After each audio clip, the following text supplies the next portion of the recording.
Our production team is Guys, not in. today they are not there. They're not, man. Guys, it's like you're like our studio audience guys. now. We didn't buy lunch today, guys. We apologize. I think that's the problem. There was no pizza that was delivered. SKB has no money. No, CEO. that is not the problem. That is not the problem. God forbid that. May that never be our problem. That's not our portion in life. Anyway, that guys, never be our portion. We're so happy to be back here for another episode of She Knows Best. It's not therapy, but it might help.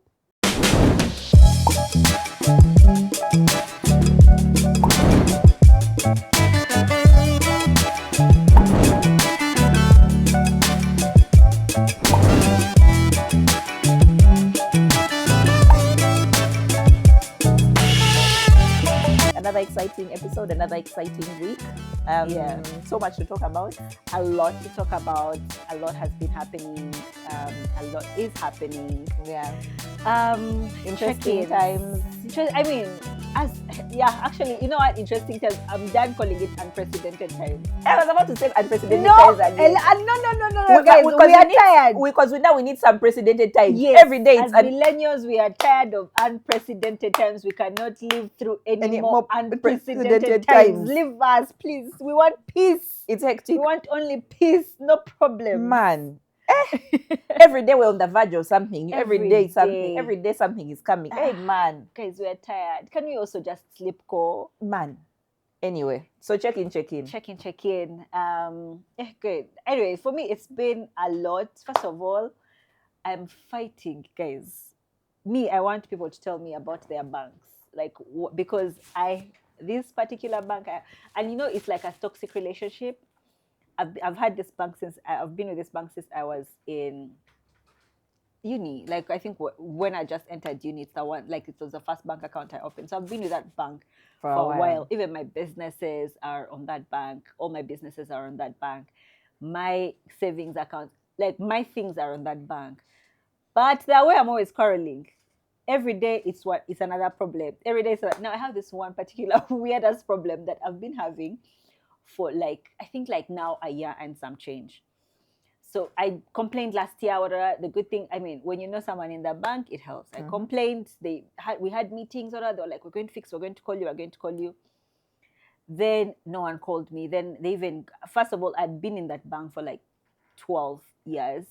I never had a relationship manager at all. All of a sudden now the guy calls me. He's like, I'm your relationship manager. I'm like, he's like, how come you don't know me? But I'm your relationship manager. I was like, sir, have you ever contacted me? Do I know who you are? Where are you from? Because as a relationship manager, you're supposed to reach out to your portfolio of clients. Exactly. And say, are you satisfied with our services? I did not. When they tell me reach out to your relationship manager, I'm like, I have no idea who that is.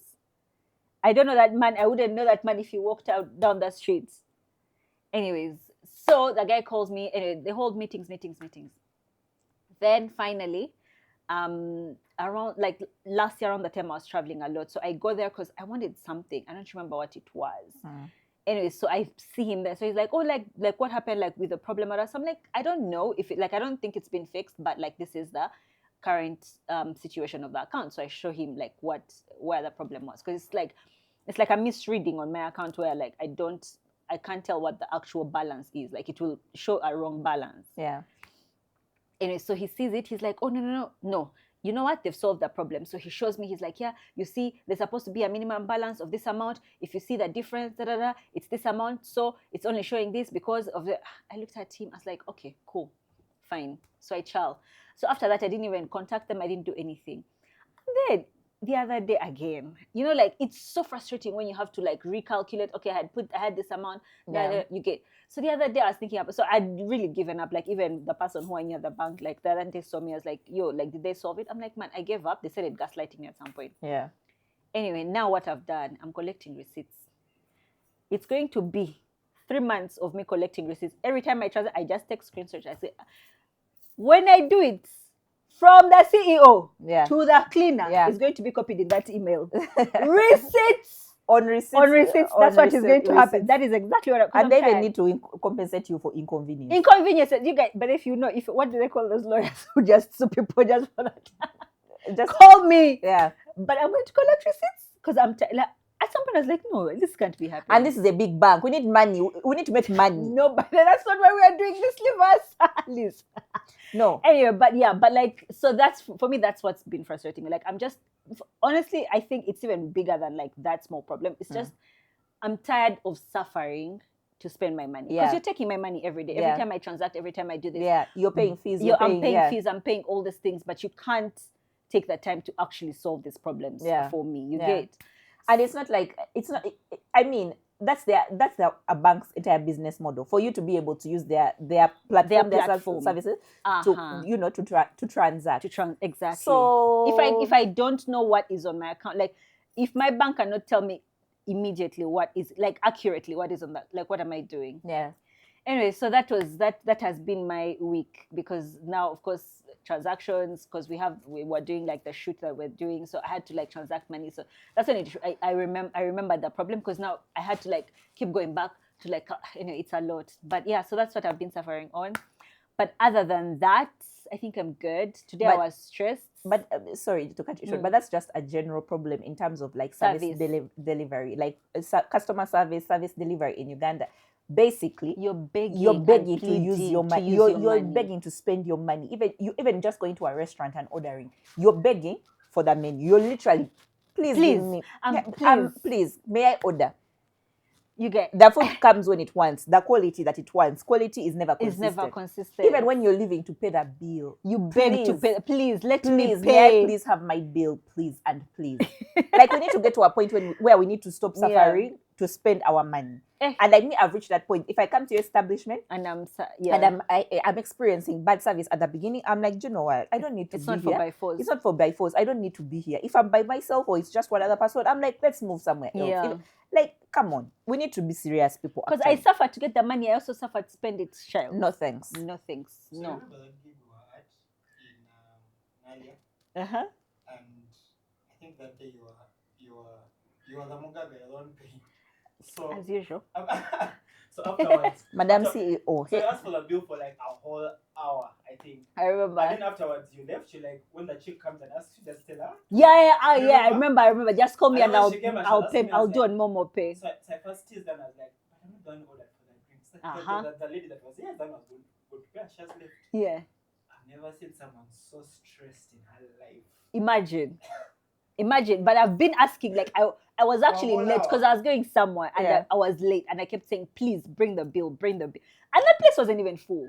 There were no people. Like, it was us who were shooting. And then there was like maybe like two other couples outside or something like that. It wasn't full. I begged and begged and begged. I just told my copy, I was like, you know what? Send me, like, tell them to give you a Momo Pay. Send me the Momo Pay. I'll pay it.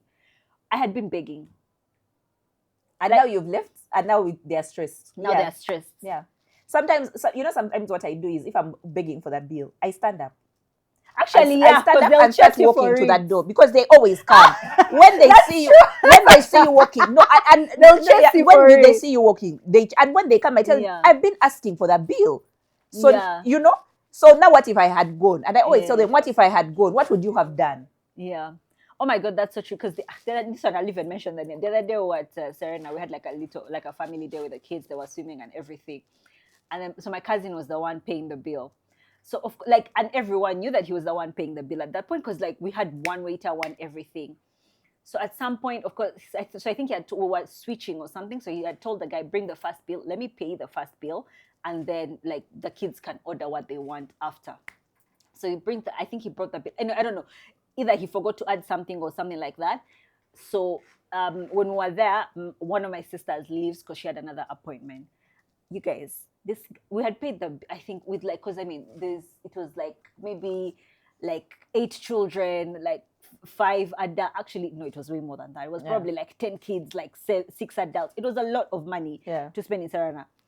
Probably like maybe like 2.5 in one evening. You guys, the guy chased down my sister for 30,000 shillings.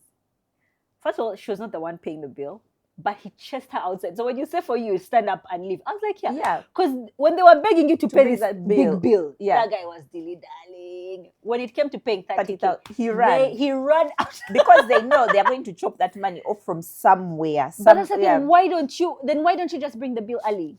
But it's still, like we've said, it's a service. It's a service issue. Yeah, we have a service issue in this country. Yeah. At every point you interact with, at every point you interact with service provider, whatever. Yeah. It's crazy. Because now let me give you one example that we experienced recently. When it comes to weddings, we've had many functions over the last year. Weddings, whatever.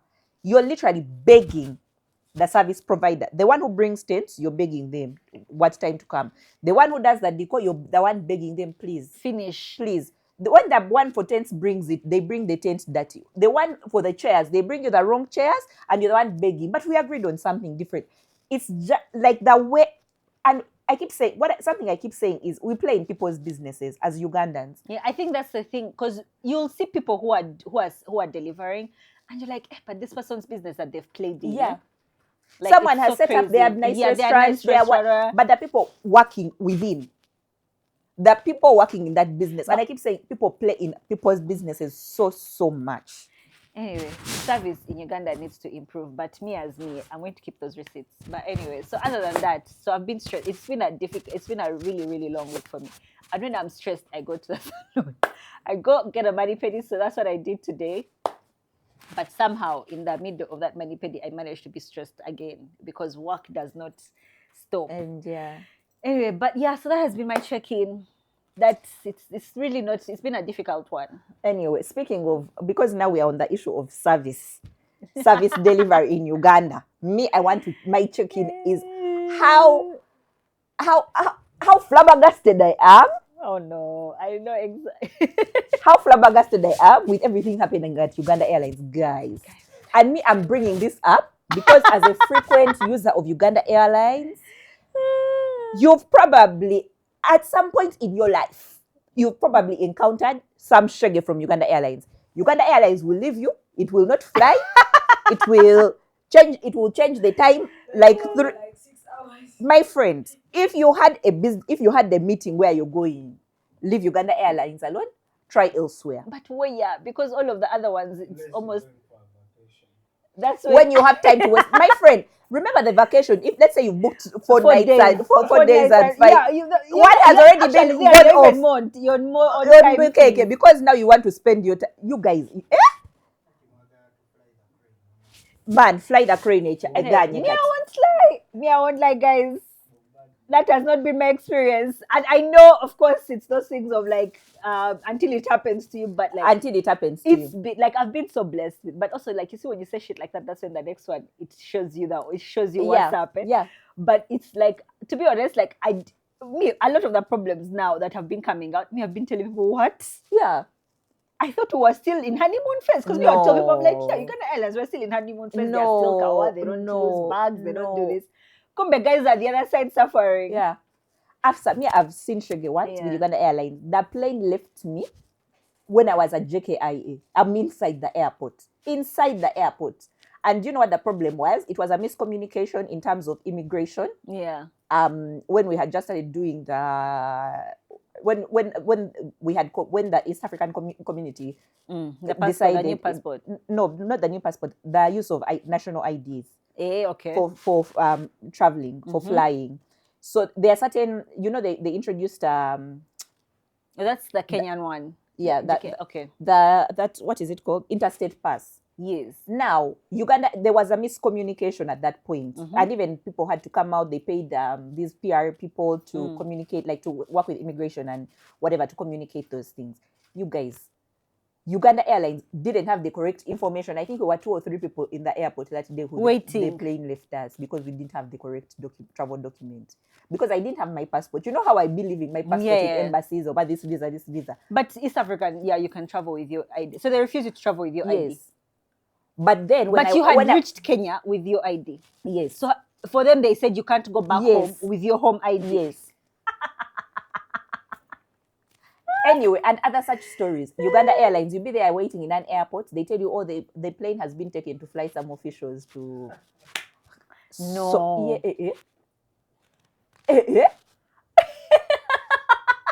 That's why people have been so vexed with Uganda Airlines. Oh my God, so wild. First of all, it was an expensive project. It has cost the country so much money. Anyone with any sort of like business finance, an understanding of like politics, finance, anything, can tell you national carriers, national airlines, they're not profit making entities. That's exactly what I was going to say. For a while. Yes. Usually they are loss making entities until they reach a point where they can meet all costs. Do you understand?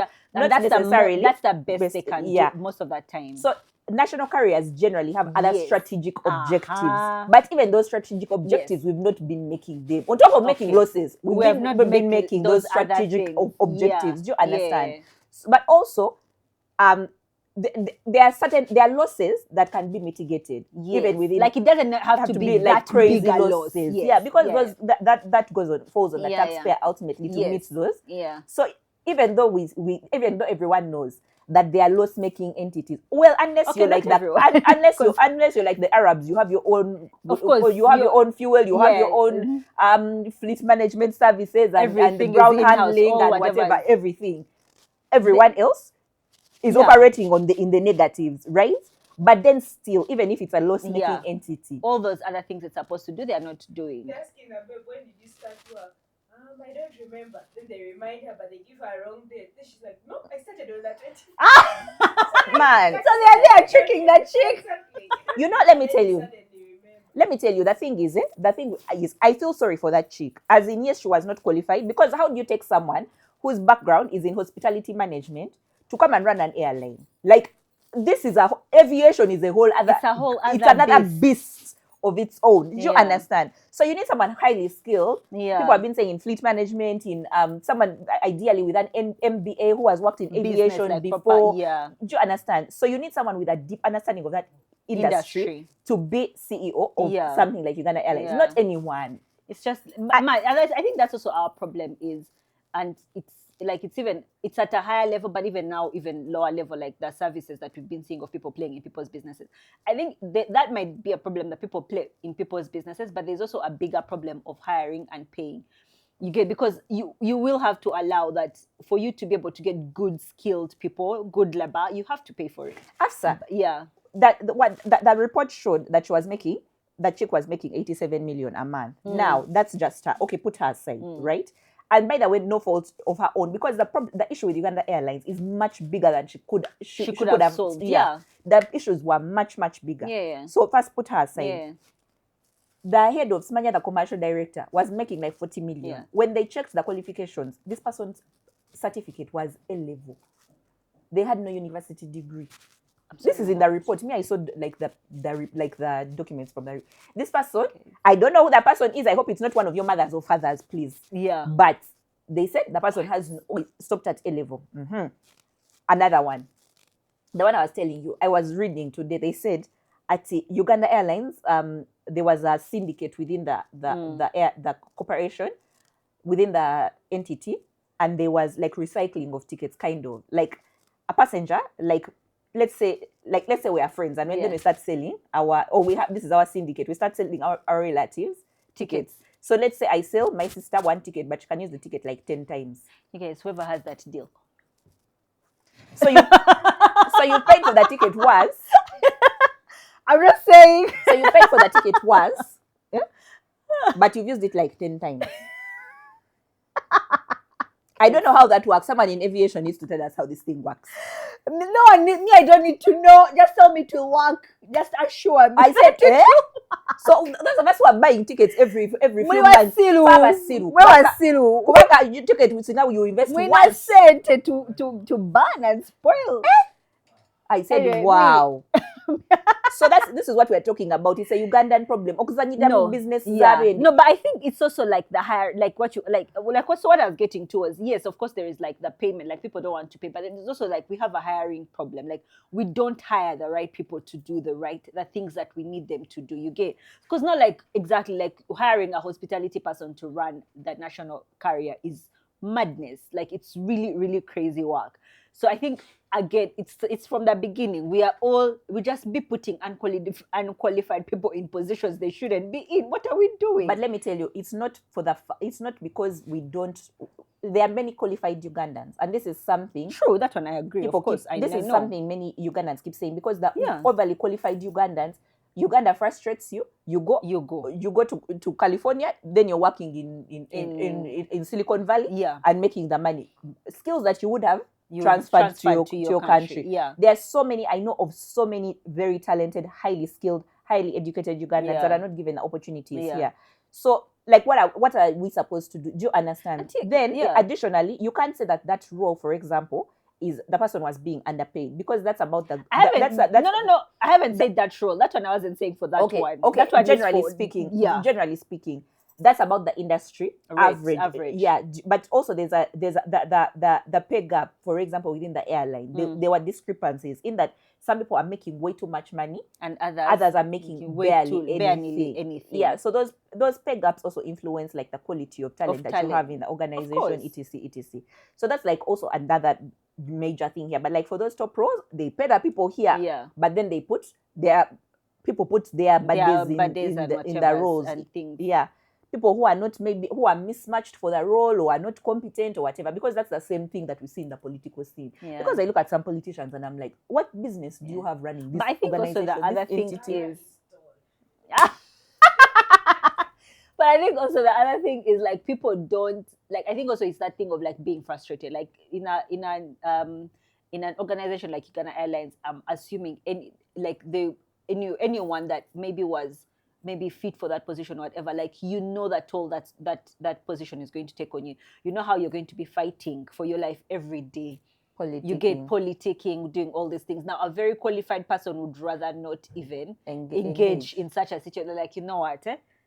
Please. Like, unless it's like you're guaranteed that you're going to come there and actually be allowed to do your job, you do like you're not. You're like, let me go the other side, like what you're saying in Silicon Valley, and do the job that I'm being paid to do. I make because my to be honest, here, even that industry average is not enough for you to come and fight politics. It's not. It can't be enough because you won't sleep. You have no peace. You have no peace. Every day, your life is that you calling you every day. Parliament. They are calling you committee. You're committees. You're answering for things that you have no idea about. You have no control over. You get things like that where they've told you there is a letter here. It's from so and so's office that plane needs to go. But you're like, but people paid for it. There's a letter saying that plane needs to go. You get. So it's really just a lot. Anyway, yeah. So yeah, that's the check-in. We live in a movie. Anyway, we're continuing these unprecedented times. We live in a movie, but we are just trying to wing it in this Uganda, all of us. Anyway, so today's episode is on women's mental health. Women's mental health. Yeah. I can't speak today, but anyway, the English is not Englishing. So today our episode is on women's mental health. It's something that we don't talk about enough, especially with this whole discourse around men's mental health. You guys know how I feel about this. Kebi Makobi wants to fight. And Makobi understands. They understand. So because we are hearing a lot about men's mental health, but we don't hear enough about women's mental health as something of its own, like independently, like as women's mental health. And like for me, it's something that annoys me, which is an actual real thing, because because women's mental health is very, very real as women's mental health, in terms of physiological and biological changes to our body, in terms of societal expectations and what those play on mental health. Because when we talk about mental health, there are very many contributors to what constitutes our mental health. They are biological, environmental, societal, etc., and all of those things. So why is it, I often ask myself, why is it that we are so focused on men's mental health and we are no one's talking about like women's mental health? Like it's sidelined so much. So that's what we want to talk about. Women's issues in general are sidelined. Yeah. So we just want to discuss and explore today, the different elements or dynamics within women's mental health, especially as women navigating a world that wasn't built for us. Yeah. And so we just want to understand those elements of women's mental health and discuss them and share them, the knowledge that we know, the experiences that we have. So anyway, so that's what we're talking about today. I think where we start, I think for me, when we're talking about this topic, which it's very, very, very key. I think where we started from was the fact that as a woman, just you existing, you are like already, your humanity is tied to servitude, like to you serving others. I think that even just being the beginning of it, I think that that is just thinking of it in that beginning, like no wonder even like our mental health and our even just general health is not priority to the world, because you're there to serve. You're there to serve. So for you being okay is not, which is also kind of weird, because you'd think the person that is there to take care of everyone, you'd want them healthy. Like you need them to be healthy. So you're taking care of them and like making sure they're healthy. But no, like you're used to the world is to serve. You get, so as a mother, as a wife, as a worker, as whatever, like it's about your contribution. And I think there is so much with all of that. There is a lot on our shoulders. Like you have to carry so many. You have to wear so many hats. You get, and you remember in all of those hats, you also have. So in all of those hats, there is no chance for you to like be human. Like imagine if you have like you have like your brain, like there's a lot happening, there's a lot, so which means every heart has different emotions. Like in this heart, maybe you have to be empathetic and kind and whatever. In this one you have to be tough because they expect you to go to the office and be tough and be a boss woman and like not be emotional at the office. But then you're back home and your husband expects you to like cater to him and like listen to his problems and his feelings. But then you're with your children expect you to a natural. Your friends expect you to be bubbly and all of this. You guys, how can you not have a mental health issue? You get, because honestly, I'm even surprised at some point that you even know who you are, right? So I think that's where that thing comes. Like that's, now we break it down from there, because it's like, okay, what happens then? Because that is our reality as women. You're so many different people for so many different people. That it's going to affect your mental health. It has to, whether you like it or not. It has to. And one of the most, the biggest risks that we face, of course, is burnout. Yes. Like the girls are tired. You know, that's what we keep saying. The girls are tired. The girls are tired. The girls are burnt out. Like, it's a new expectation every day. Whether it's in terms of how you show up in the world, whether it's in terms of the expectations people have of you, whether it's in terms of, like, the girls are dealing with burnout every single day, every direction, every which way. Burnout is so... Everyone but yourself. You get, you know, and then you're expected to show up every day. But you remember what we were saying? I think we talked about it like a few weeks ago, and we're saying how you know how with like Black Americans always talking about like code switching. But as a woman, if you think about it, we also code switch normally. Because again, you have to switch between all those personalities and all those needs of different people. Like when you're out with your friends, like you have to be fun, you have to be bubbly, because again, that's what they expect of you, right? When you go back home, maybe you have to be the disciplinarian to the kids. You're tough, you're this, you're that. You can't afford to be the fun parent. Because you know what, you're the nurturer. But then also you have to be the nurturer to those kids again. So you have to be kind, you have to be soft, you have to be this. And then you get like, oh my God, like you just keep switching. It's like, a lot. On and off, on and off, on and off, different masks. And so like then that begs the question, like, you know how we keep saying, with the ability to code switch, if we're calling it code switch, or shift between these different personalities in one given day, right? You know how people say, oh, you're so strong for being able to... First of all, never call me strong. So are we celebrating strength or exploit? Are we celebrating... What are we celebrating? We're celebrating struggle. Strength or like exploiting it? Because for me, I feel like it's exploitation. Of course. And like for me personally, now let me give you a story. Recently, you know the year I had last year? There's this one friend of mine. Every time we talk and I explain to them, like, I'm dealing with this, I'm dealing with this, I'm dealing with this. They're like, oh my God, you're so strong. I don't even know how you do it. Like me, I would never be able to do it. You're so strong. You're so strong. Strong Black woman. This person is Caucasian. So, first of all, I'm trying to figure out how to tell this person that actually it's not a flex. Stop calling me strong. Stop calling me strong. I don't want to. I'm not. I don't want to be strong. And I don't want that to be my disposition or what I have to deal with in life. I'm just navigating this, it's not this stuff because it's just what I've been dealt with. Those are the cards you've been dealt with. I would rather not.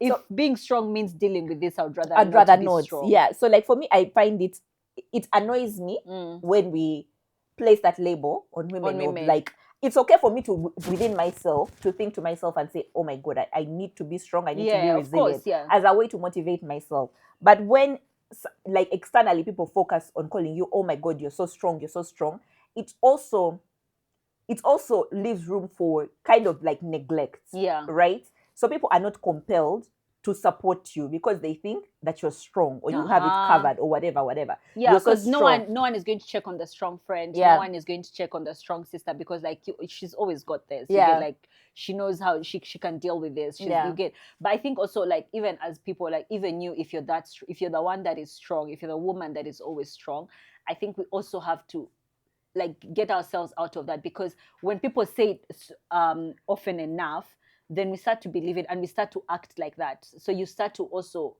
ignore your own mental health, because you're starting now again as a woman, you play the part that is expected of you. You get, so you're going to start playing the strong woman, which means at that point you've started neglecting yourself. So my thing is, let's stop doing that. Yeah. Like, don't allow people to call you strong. Happy. Yeah, I didn't know because you place this label on someone and calling them strong, so they were not able, you didn't provide room for them to be vulnerable or to open up to you, because you'll keep calling them strong. Another one that annoys me is how, you know, in on social media spaces we keep saying you have to show up for yourself, because no one is coming to save you or whatever. No one is coming to save you. That's saying. Let me tell you why I hate it so much. It puts, and I never really, that's a funny thing, I never really accepted that saying, but a lot of the girls on social media say, oh, no one's coming to save you, you have to save yourself. And I'm like, for me, that's not true, guys. It still ties into that trope of you have to be so strong that you're the one figuring everything out. Do you understand? Because when you say no one is coming to save you, it's saying I have no community. Don't lean on anyone. I have no community. Everyone around me is useless and is going to do nothing for me. I'm all I have in this world. And that's not the way we operate in this life. So I hate when people say, it's like people saying I'm self-made. None of us are self-made. None of us is self-made. Sure. Everyone was given an opportunity. Everyone contributed somewhere. So there's someone who contributed to your success. Yeah, to some extent. So like those tropes like that of like no one is coming to save you. No, girls. Like, well, I'm not saying like relinquish your life and just throw it there like, oh my God. But then it's also not fair to your community when you say no one is coming to save you, because you've closed that door that doesn't allow for community to support you. Because I think that the environment that we're living in, the society that we're living in for a very long time, which I think is starting to dwindle now again, but for a very long time has encouraged individuality. You get, so you have this thing of like, even like from like the girl boss movements and stuff like that. It's like, you have to be strong, you have to make it, you have to do this by yourself and stuff like that. Even the girl boss, it was like, how far can you get as a woman? You get, but like at the expense of your mental and physical health. Exactly, at the expense of everything else. So it has like the environment that we had created for a certain time had so much, was encouraging a lot of individualism, individuality, which is individualism, which didn't leave space for community. So it makes you feel like that's where now you bring the things of like, it makes you feel like, I can do this by myself, all those things. But why do you want to do if you don't have to? Because at the end of the day, maybe there are some people who have to do things by themselves and they don't have that community. But if you do have that community, why aren't you leaning on them? There's no flex in like saying, oh, me, I do this by myself. There's no flex. I raise my kids, I don't need any help. Those things of I don't need any help, you get like, I can do this by myself. What do you mean you don't need help? Me, help me. And it creates in us, and that's the thing that we don't realize, in saying that I don't need any help, I can do all by myself. There's they're saying in Luganda, what do they say?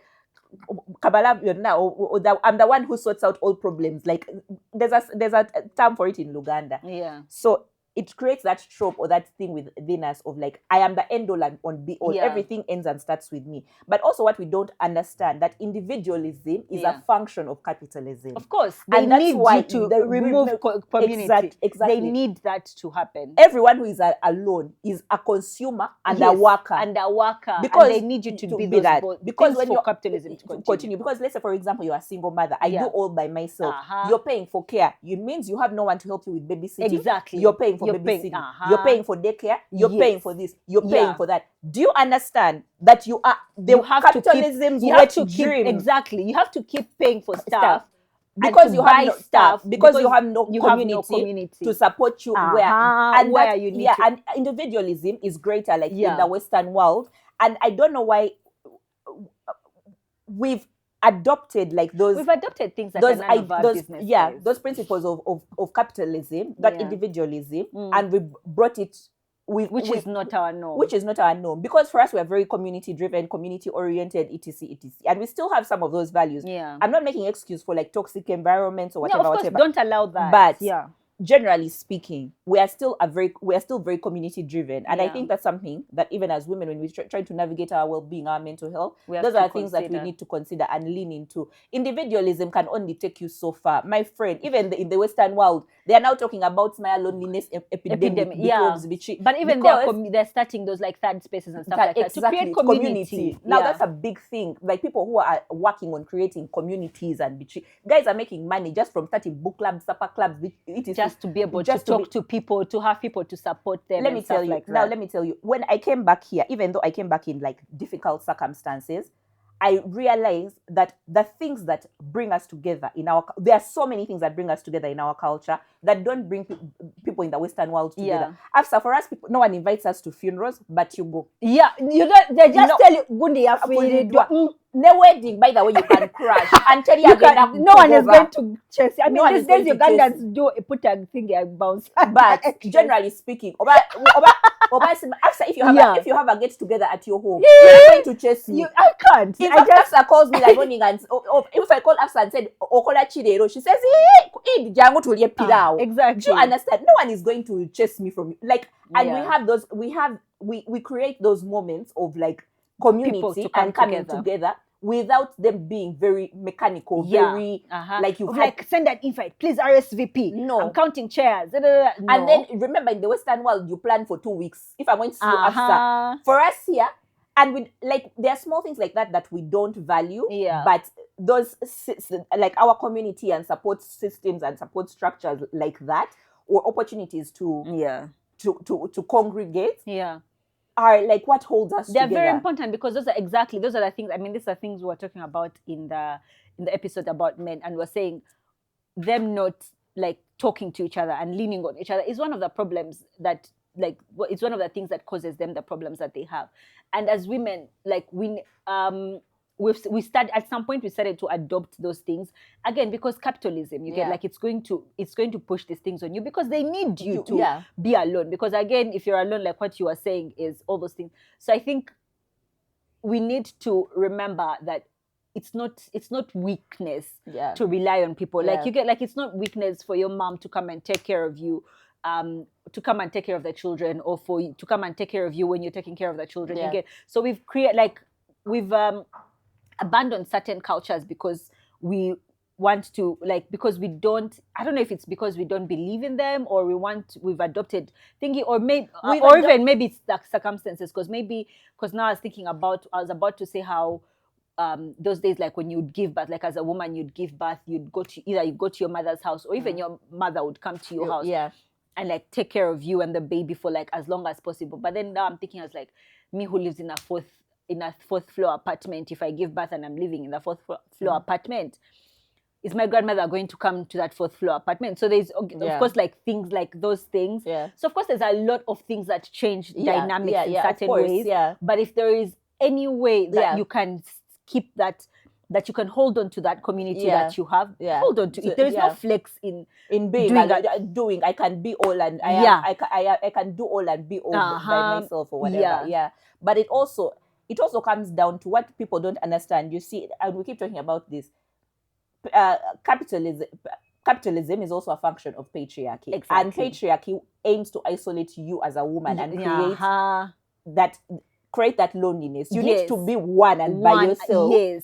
To be exploited. And so when you lean into community, you're in a way pushing back against patriarchal and capitalism. Because patriarchy needs you as a woman to be by yourself, to be alone in the wilderness. That's why they take you from your father's home and bring you to this family where you don't know anyone, by yourself, where you don't know anyone, you're starting afresh. Now they start to because they need to extract the labor from you. So don't allow, refuse. That's your pushback. That's your sign to push back. So like all of these things, that whether we want to believe it, that's why we keep saying everything is political. That's why whether we want to believe it or not, even our mental health is political. And all the systems that that feed into each other to mess us up, to mess our brains up, you know. So there are systems and structures that we need to rethink and how they impact our mental health. But also like there's issues around like that people don't talk about often is like the biology or the physiology that affects our mental health as women. Guys, we are not normal. Our bodies are not kawa. They are fighting us every single day. And then the men say, you're so hormonal. You're so hormonal. You guys, first of all, I hate the fact that like being on your period is like a thing. Because what do you mean? Like, oh my God, like every time you have a little bit of an attitude or you feel a certain way, it's like, are you on your period? Fuck you. Like, jokes now. Yeah, like it's not. They also say, oh, it seems I'm on my period. Like, what the fuck? Like, would you even be able to? That's what they call it. Like, what? Are you serious? Yeah. Ew. Right? They think they're funny. Like, is that funny? Like, you even say it with your chest. Yeah. With your chest. You know what? You people need to stop giving men sex.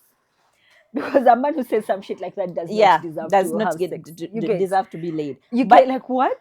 Yeah, but there's a lot of stuff, like, now for me, I noticed this, like, and I used to, like, you know how I've been dealing with my mental health stuff for a while, and that's what got me into mental health advocacy. But I realized, many years down the road, actually my struggles are not that much different from a lot of women. Because many times, even as women, we're diagnosed with, like, mental health conditions when our mental health is deeply tied to our, like, the interaction of hormones within our body. Right? Like estrogen, progesterone, whatever. And those really affect how we show up, our mood, whether you have brain fog, how we function and how productive we are in the world. For example, like, you know how the girls on TikTok be saying, I think we have less than 10 days in a month where you're just normal functioning like a normal human being. You can function like a normal human being. Honestly, in reality, it feels like there are 2 days. Yeah. But they are like 10 maybe. Yeah. Because now imagine, okay, remember, you start counting that your cycle. It's a cycle at the beginning of your period. The first day of your period, that's the beginning of the cycle. So menstrual cycle. That's when you have low energy and need rest. Those are the days first of all, if you don't, the days before you want to cry, we are still coming back in the why you're crying. You don't know why you're crying. You're losing your mind. You guys, first of all, let me first tell you guys, I used to be one of those, like, God has blessed me with the easiest menstrual cycle ever, like most of my life.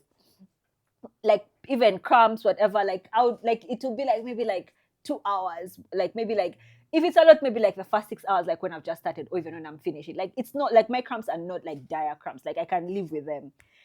But then even that, now when we started talking about like those things, like I used to be like, yeah, let me, I'm always normal. Like when people would say like those, you have an attitude, I was like, me, I'm always normal. You guys, like 6 months ago, you guys, there's a time I called my therapist. I was like, I'm depressed. I could, for 4 days, I couldn't get out of bed. I was so sad. I was crying. I'm like, you guys, what's happening? I was like, what just happened? What triggered me? You guys, I called the chick. I was like, you chick, I'm not kawa. Exactly. I'm like, I'm not kawa. Like, I don't know why I'm not kawa. I don't even know what triggered me. You guys, the next day, then she was like, okay, yeah, like that's so, you know what? Let's set up an appointment. You come to my office. You guys, the next day I got my period. I was like, that's why. Makes sense. Yeah. Makes sense. Yeah. So that's sad. And a lot of exactly. You know, the first time from Mukono to Kampala. No, but like the girl is be going through a lot, and we always. I felt sorry for you people because I was like, this is what you guys be going through. Yeah. Now for me, that's a funny thing. Like anyway, because I had my daughter young. Yeah. Like the first, like my teenagers, my cramps were bad, but not too bad.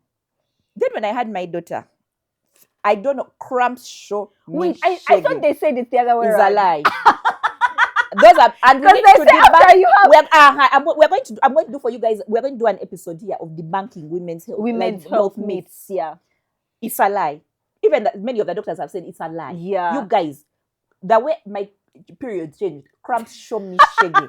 15 years later. Can you imagine? Cramps show me shaggy, even worse. And the older I get, it's like it gets worse and worse and worse. At some point, they thought I had endometriosis. Imagine. I even did the laparoscopy. Yeah. I did the laparoscopy, etc. But the doctor said, I don't have endo. Thank God. But I went to see another specialist because that was a gynecologist. Imagine, I didn't know even all of that. But I had to see an endo specialist.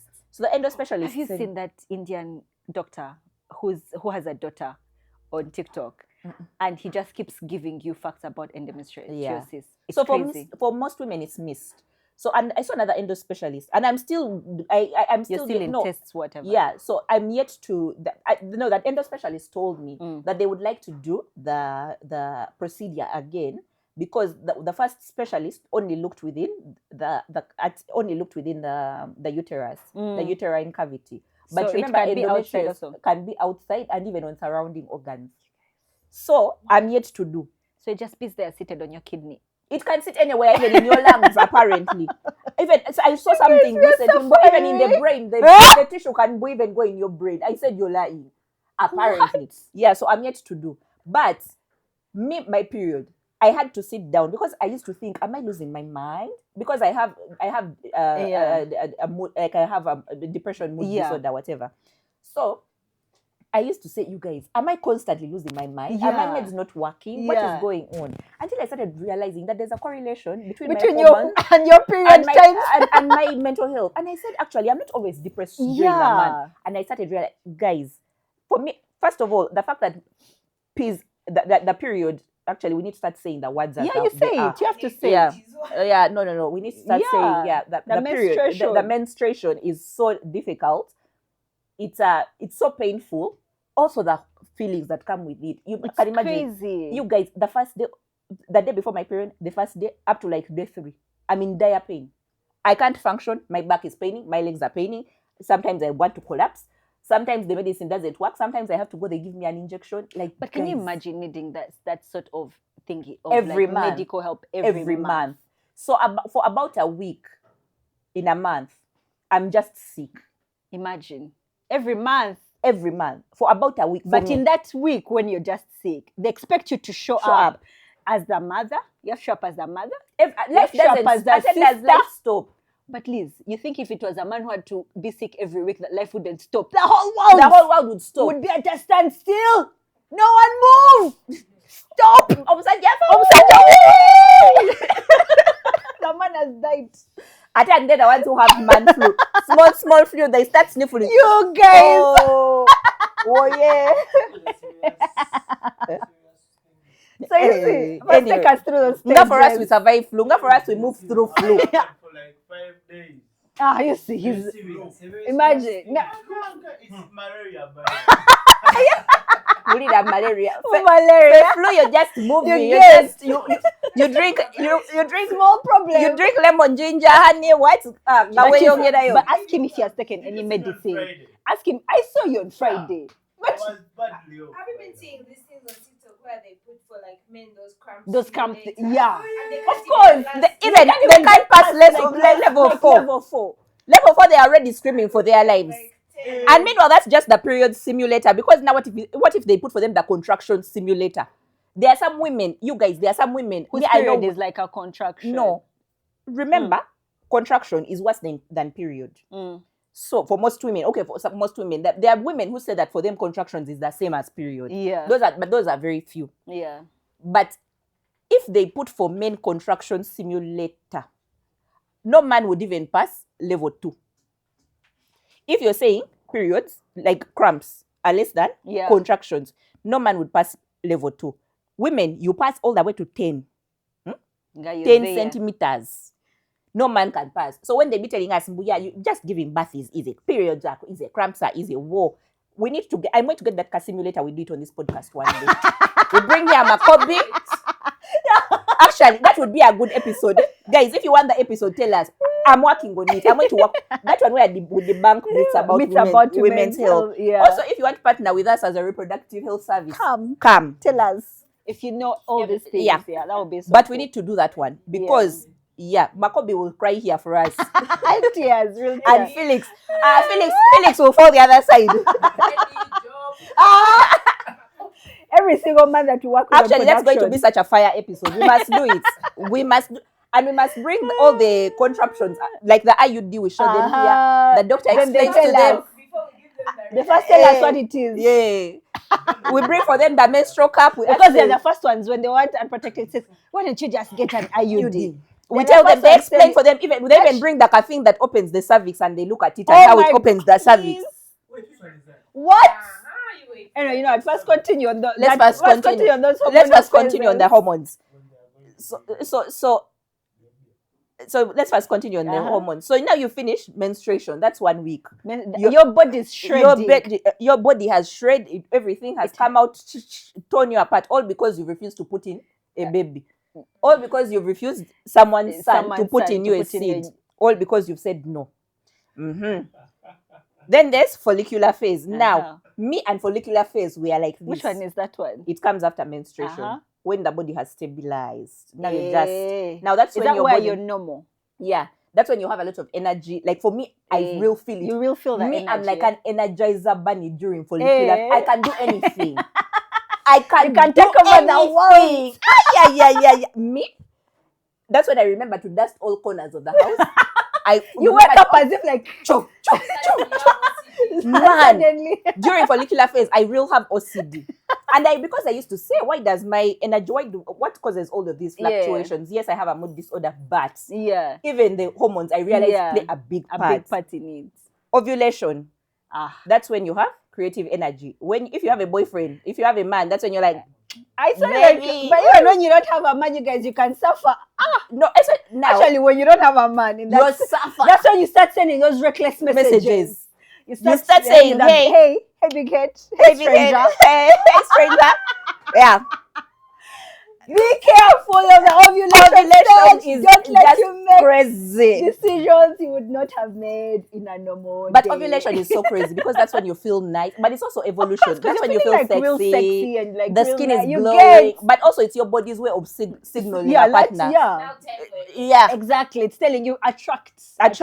We are ready. Yeah, we are ready. This is the stage where if you mess around any mistake, the goal enters. They've got you where they need you. But meanwhile, the actual day is like less than 48 hours. It's like 24 hours. It's the actual window where you can really get pregnant. But you know, like knowing that is wild, because imagine all the people who have gotten pregnant by mistake because of that. That's 24 hours where you just got no color error in that 24 hours. But now here's the thing about the 24 hours.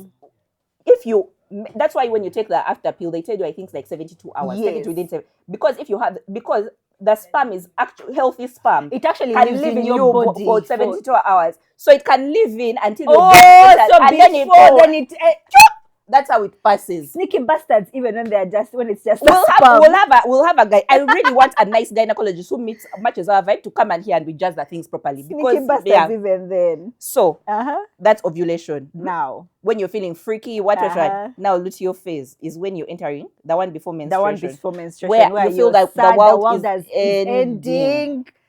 You guys, even me, I cry tears. I don't know why I'm crying. You're great. Me, since I started having those, like when I actually started experiencing the little phase, I hate it so much, guys. I hate it so much. It's so bad. And some people's is so bad because you already have a combination, let's say, of depression, and then you enter a luteal phase. There are women who have died from suicide because of the level, level of depression I feel. Because that hormone imbalance must be crazy. It's so crazy. I can't even imagine. It's so crazy. Yeah, but so imagine now, on top of like all the like servitude and whatever that you have to do, all the masking, all the things that nurturing that you have to be strong, all of that. Now your hormones are also fighting you. And then you're telling people these things and people are gaslighting you. You're telling your employer, me, I can't work because the periods. Now imagine, like I've told you, me who needs injections. Exactly. You're telling someone, I can't, like the things are taking me. Somebody saying you have to show up to work. You guys, I used to know a girl in school whose hands and feet used to swell. Like they would become big. Yeah.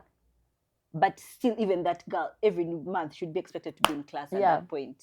But Gundi has a flu. The boy has a flu. Oh my God. He's dying. I have a cousin. Like literal swelling of hands and feet. I have a cousin who passes out. Imagine. She just collapses. What? Imagine. Every month. She passes out. But you see, like, and that's the thing. Anyway, you guys, this patriarchal world that we live in. And you know, the gaslighting, when we were in school, they would say such girls as Smanya being dramatic. Of course, they're being dramatic. They want hysteria. You know, remember that word? Such a colonial term. Archaic term. How do you tell people that With they're the sick of hysteria. hysteria? What is hysteria? Meanwhile, you guys, every month the other one falls sick of hysteria. And girls' Bambi would collapse. What? People are like sick. it's so and then you're still expected to show up to work. We live in a continent where menstrual leave is not even a thing. Now in Spain we have menstrual leave. So every month I think it's either between 3 days, and I need to double so you check. can take them. Yeah, and then in Nairobi, the governor of Nairobi County also said all people, staff of the Nairobi County, they're entitled to 2 days of menstrual leave. But do you know if paid menstrual leave, like you see, like that's like we keep saying, like if men actually went through these things, one, they would have probably already found a cure, like an actual cure for it. Wouldn't be there jumping through different painkillers, whatever. But also like things like menstrual leave would be automatic. Yeah, they would be automatic. It wouldn't be a discussion. It'd be like, yeah, of course. Actually, there are countries that have passed it. Like in Spain, it's an actual thing. There are many countries in the West that are implementing menstrual leave, and it has to be paid menstrual leave. But what I'm saying is that it wouldn't be something that you have to fight for. Like again, we keep saying, like as a woman, as women, is every small, not even luxury, but every small right that we have. Yeah, we have to like fight so hard for it. Like you have to fight so hard for it, which honestly sucks. But like. Anyway, back to like mental health. So like, again, if you put all of those things in consideration, like women, let's be very cognizant of these things. And let's be very, let's think about ourselves. Like try and put yourself first. Yeah. Now, because you're going. Yeah. Now, like another element of women's mental health that we need to touch about that's severely ignored is like postpartum depression. Yeah, of course. We've just started acknowledging it in Uganda, for example. Like, it wasn't a thing. Like it wasn't a medical condition that was acknowledged. Like acknowledging it for the longest time. At least by the time I had my daughter, you were not screened for like postpartum depression or whatever. But now at least more like gynecologists, like try and assess mothers for postpartum depression, because sometimes postpartum depression turns into postpartum psychosis. So those are women that you find like they are so depressed. You find that the woman has murdered the baby and even offed herself. Imagine. So because of that, imagine. I was watching a TikTok where someone said that the time in which our women's hormones take to change in the body from giving birth. I think they said. Oh yeah, I saw something like that. I saw something like that. The way the hormones change in 1 day of day of giving birth, it's like 100 years. 100. Yeah, like for men, for that to be thingy, it would take like almost 100. Yeah, or like 99 for that drastic change to happen. In like I saw that thing. That was crazy. Even me, I was like, what? But imagine, Afsa, you've been incubating this baby for 9 months. All of the hormones and the chemicals that have gone on in your body, and then all of a sudden they are released. But you expect it to be a normal person. Yeah. So when women say like I'm depressed or whatever, they used to call it baby blues, but that's no longer allowed. You're no longer allowed to say like baby. You can't just dismiss it as baby blues.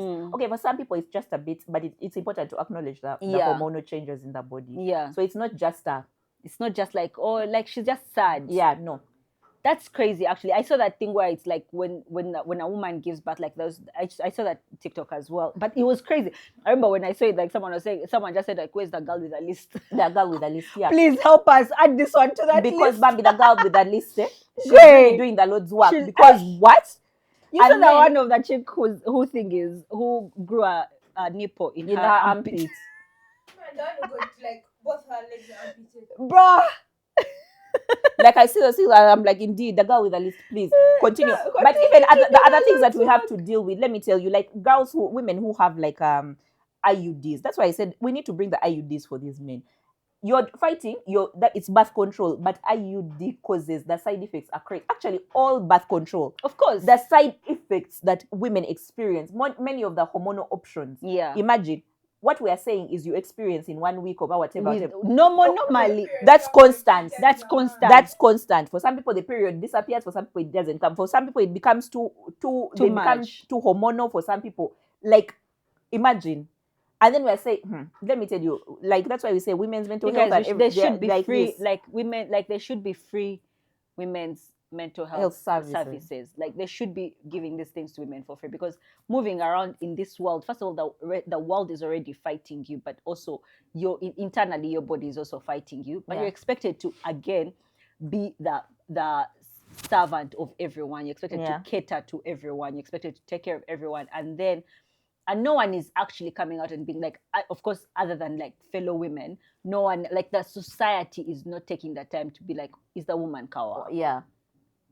Like the only time they ask is a woman kawa is when it's like, how can they serve us more? Yeah. It's never is a woman like emotionally healthy. Like that's why yeah. physically, that's why like our health, even in general, like uterine health, all those things are not. It's so underfunded, under researched, under everything. Like, it doesn't get enough visibility as it needs to. Yeah, so that's why women like really die in silence. Yeah. Like women get like cervical cancer. For some, it's only detected too late. There's so many women's health conditions, but because they are so underfunded and they don't get enough visibility or attention. Like women are real struggling. Like even something like when we talk about pain, like medical misogyny, like all of these things, there's issues around thing that they use for the pap smear. You guys. No, but it's the same thing that they use for the pap smear, for IUD insertion. Yeah, those things. That process is so painful, but for a long time, but even here, we don't give pain relief before they insert that thing, because but even that they put that thing in, like, and then open the cervix like this. So it's like the centimeters, almost kind of like the centimeters, as if your cervix is expanding to give birth, but no painkiller, mind you. You're awake, or no sedation. Birth control, smash control.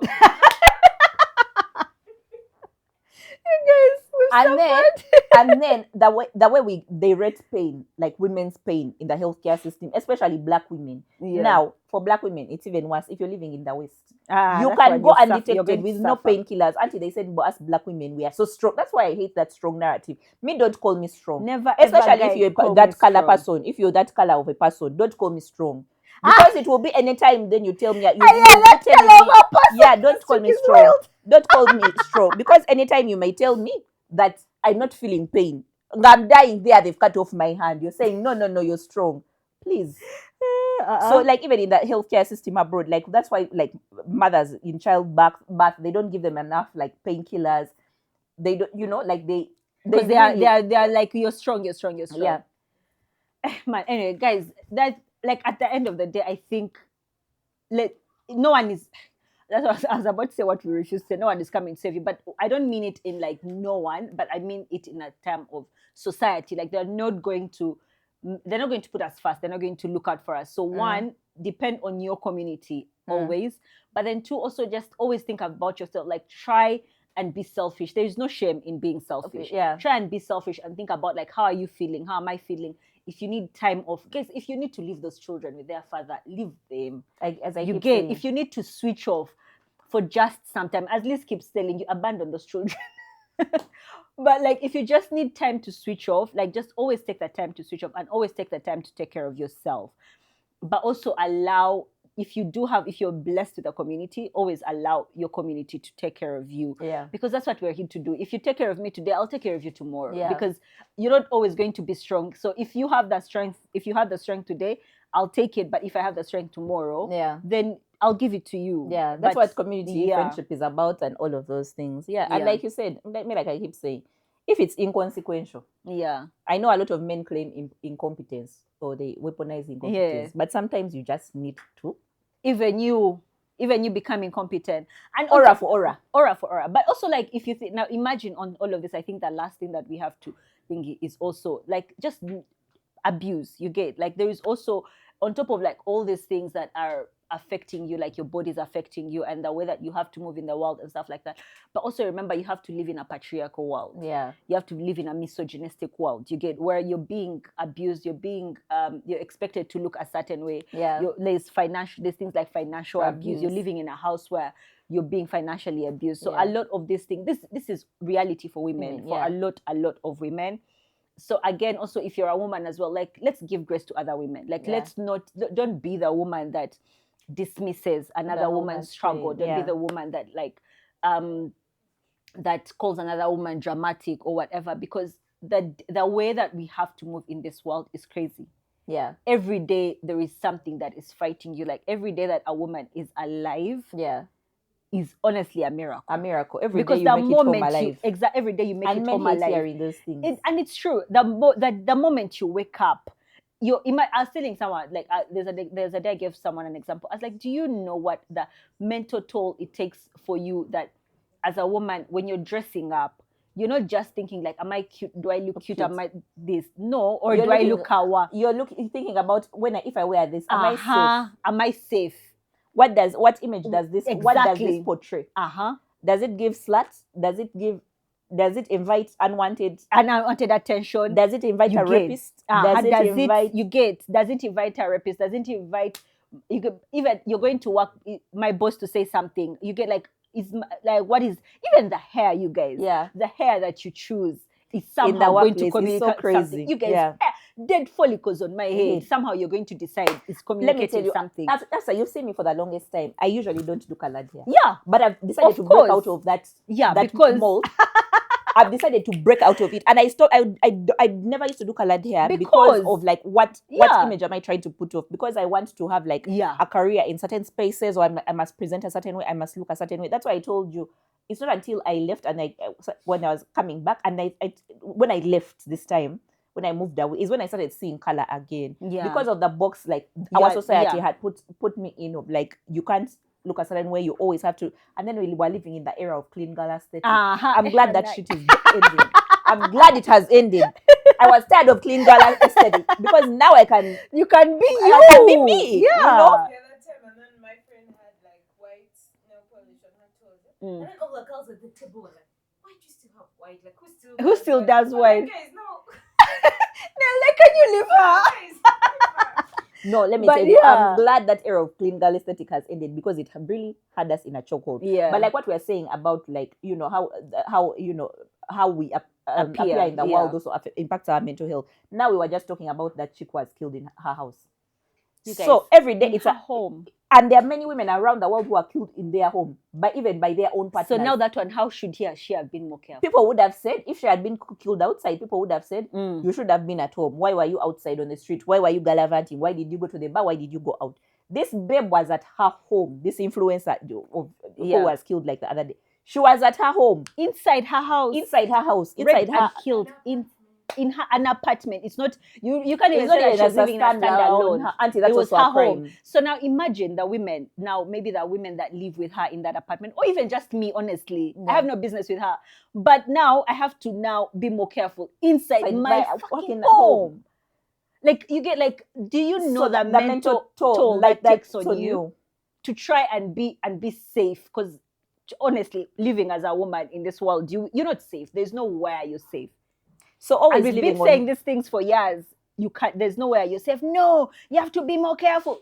People the other time were telling people, we have to learn how to fight. The fuck? Let me tell you, and we always use this example, and women always use this example in these spaces.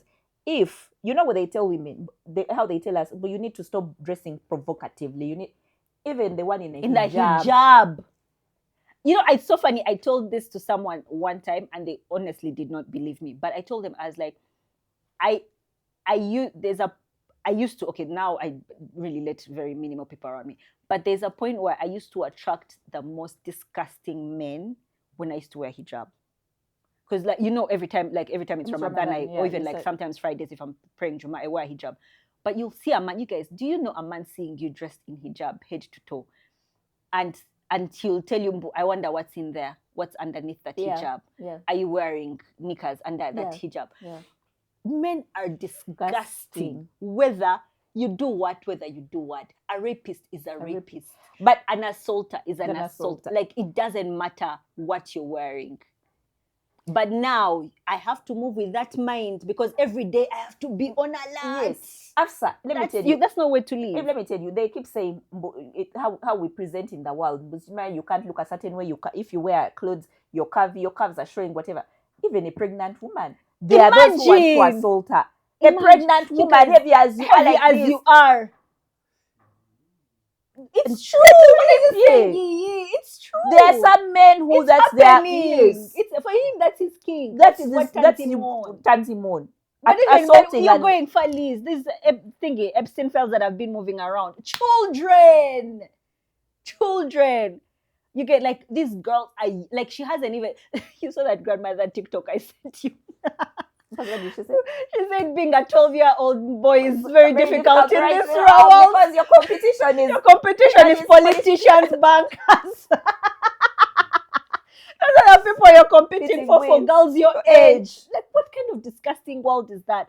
And the thing is, and with all of that happening, you expect a woman to move in this world and feel safe and be feel comfortable.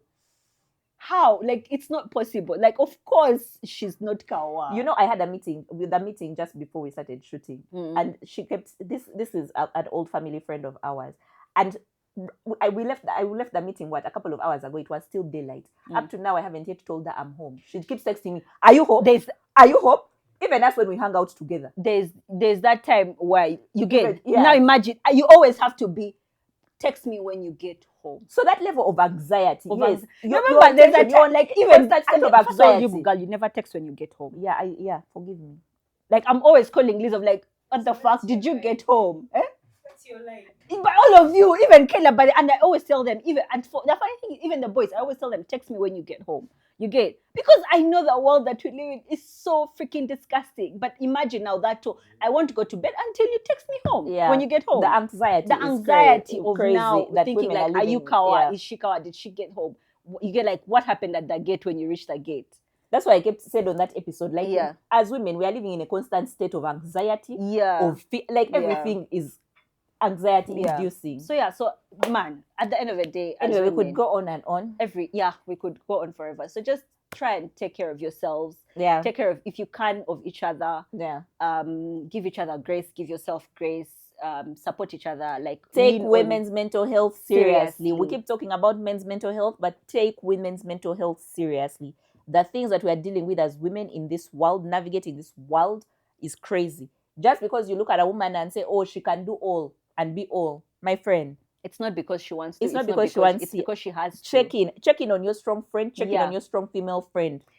Even and if you're a man, check in on on the females around you. But honestly, I don't really think you expect that. But also, just as a woman, just lean on your community. If you have community, you're blessed. You don't know how blessed you are to have community. So lean on them.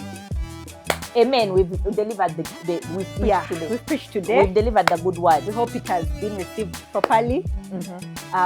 But if that's our time, this is She Knows Best. It's not therapy. Bye.